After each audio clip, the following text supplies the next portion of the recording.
Black fungus का एक बहुत ज़्यादा आजकल भारत में भी और ओवरऑल ही काफ़ी डिस्कशन में है। तो होता है ऐसा, ये एक क्लिनिकल कंडीशन है जिसमें most important pre disposing condition uncontrolled diabetes होती है। और जब भी कभी अगर कहीं किसी पेशेंट में मल्टीपल और या एक्सेसिव यूज़ ऑफ स्टीरॉइड्स हो तो उसमें भी ये हो जाता है। म्यूकर जो है कोविड की तरह कम्युनिकेबल डिजीज़ नहीं है। जैसे इसको अगर कोई बोले कि पैंडेमिक घोषित कर दिया जाए या एक मरीज से दूसरे को खतरा है, म्यूकर के स्पोर्स हमारे एनवायरनमेंट्स में रहते हैं। और वजह डायबिटीज़ हो या स्टीरॉयड इंड्यूस्ड डायबिटीज़ हो या कोई भी इम्यूनो कॉम्प्रोमाइज्ड स्टेट हो, जैसे हमारे यहाँ एक म्यूकर माइकोसिस का मामला सामने आया है और उसी को हम ब्लैक फंगस भी कहते हैं क्योंकि एंजियो इन्वेसिव या फंगस होता है। इसके स्पोर्स जब कोई कमज़ोर मरीज़ है, जैसे इस पर्टिकुलर केस में डायबिटिक कीटोएसिडोसिस था, 900 इसका ब्लड शुगर लेवल था, कीटोएसिडोसिस नाम का इसको क्लिनिकल सिंड्रोम था। तो ये एक प्री डिस्पोजिंग कंडीशन रहती है।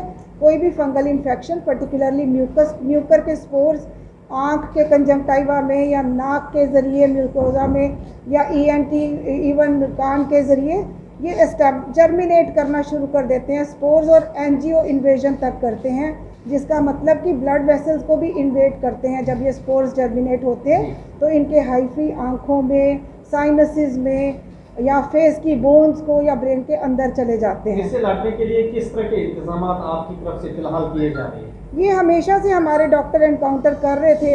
ये कोई ऐसा नहीं है कि पहली बार हुआ है। मल्टीपल प्री डिस्पोजिंग फैक्टर्स रहते हैं। कोई कैंसर ट्रीटमेंट पे है या कोई लंबा स्टीरॉइड किसी वजह से खा रहा है, तो उनमें ये इसमें होता है कि अंडरलाइंग डिजीज़ को कंट्रोल करना चाहिए। सबसे पहले क्या वजह है कि पेशेंट इतना इम्यूनो कॉम्प्रोमाइज्ड है।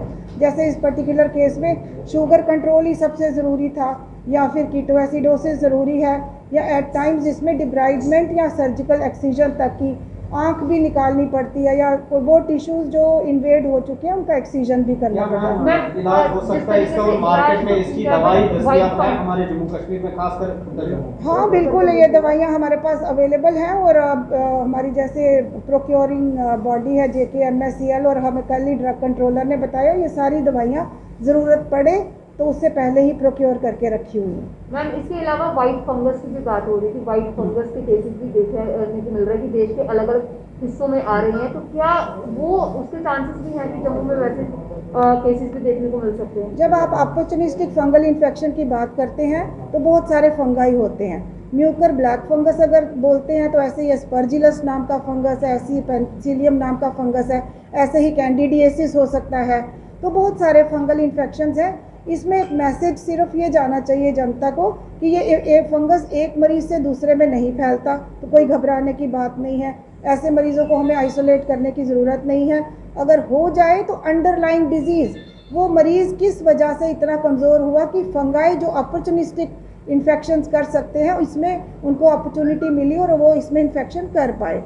तो इसमें शुगर कंट्रोल, अंडरलाइंग डिजीज़ का ट्रीटमेंट, यही सारी चीज़ें रहती हैं। एज के लोगों के लिए खासकर ध्यान रखने की ज़रूरत है, क्योंकि हमें जैसे आपने जो भी बीमारियों के नाम लिए हैं पर्टिकुलर हर किसी एज के ग्रुप में हो सकती है, पर खासकर किस एज के ग्रुप के लोगों को खासकर ध्यान रखने की ज़रूरत है? Generally speaking immuno compromise states किसी भी एज में हो सकती हैं। एक्सट्रीम्स ऑफ एजेस में जैसे बड़े छोटे बच्चे या बहुत बूढ़े लोग इम्यूनो कॉम्प्रोमाइज्ड होते हैं, या किसी ने बहुत किसी वजह से ज़्यादा दवाइयाँ खाई, या एंटी कैंसर ट्रीटमेंट है।